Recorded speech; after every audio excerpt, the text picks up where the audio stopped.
গানের মাধ্যমে নিজের অনুভূতি প্রকাশ করা, নিজেকে খুঁজে পাওয়া। মারাইকে মুলার সপ্তাহে একবার সঙ্গীতভিত্তিক থেরাপি নেন। বহু বছর ধরে তিনি নিজের চাহিদা উপেক্ষা করেছেন, অন্যদের খুশি রাখার চেষ্টা করেছেন। সেটাই তাকে অসুস্থ করে তোলে। Vor 2 Jahren habe ich einen Burnout gehabt. 2 বছর আগে আমার বার্ন আউট হয়েছিল। দীর্ঘদিন বাড়িতে ছিলাম। এরপর আমার চিকিৎসক এই থেরাপিটা করার পরামর্শ দেন। Mir diese Therapie verschrieben.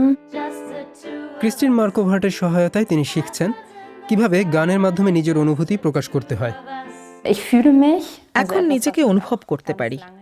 অনেক দিন তা পারিনি। হয়তো ভুলেই গিয়েছিলাম। সবারই অনুভূতি আছে, সেগুলোকে মেনে নিতে হবে, স্বীকার করতে হয়। আমি যদি রাগ করি তাহলে সেই রাগটাকে অনুভব করতে পারি, আবার এখন খুশি হলে সেটাও প্রকাশ করতে পারি। Und jetzt kann ich auch mal strahlen. আমি দেখি মানুষ আবার নিজের শরীরের ও মনের কথা শুনতে শিখছে, জীবনকে ভালোবাসতে শিখছে, নিজের ভেতরের অনুভূতিগুলোকে চিনতে পারছে।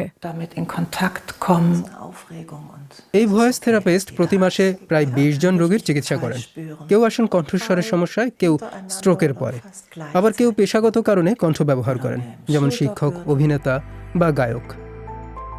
গান গাওয়ার সময় শরীরের প্রায় 100টা পেশি কাজ করে। এর মধ্যে রয়েছে স্বরতন্ত্রী, ফুসফুস এবং ডায়াফ্রাম। পেশাদার গায়কেরা বুক দিয়ে শ্বাস না নিয়ে আরও গভীরে পেট পর্যন্ত নেন। ফলে শরীরে বেশি অক্সিজেন পৌঁছায়, কমে আসে হৃদস্পন্দন ও রক্তচাপ, পেশিগুলো শিথিল হয়।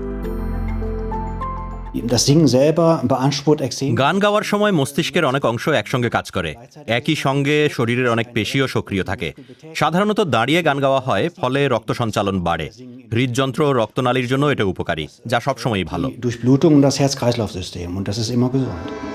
মন্ত্র জপ করা শরীরের জন্য বিশেষভাবে উপকারী বলে মনে করা হয়।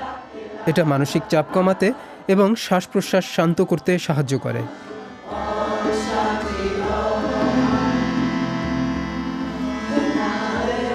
কারণ গান গাওয়ার সময় আমাদের শ্বাসের ছন্দ দীর্ঘ হয়, ফলে বারবার শ্বাস নেই না, কিন্তু নিলে গভীর শ্বাস নেই। মন্ত্রে একই শব্দ বারবার ফিরে আসে, সেটা মনকে শান্ত করতে সাহায্য করতে পারে। কারণ একই জিনিস বারবার গাওয়া হয়, একই শব্দ, ফলে মস্তিষ্ক নতুন কোনো তথ্য পায় না এবং একটা সময়ের পর সেটা শান্ত হয়ে যায়, কারণ বারবার একই জিনিস শুনতে থাকে। গান আমাদের শ্বাস প্রশ্বাস এবং শরীরের প্রতি আরও সচেতন করে তোলে এবং সুস্থ থাকার জন্য সেটা খুবই গুরুত্বপূর্ণ। Just the two of us, building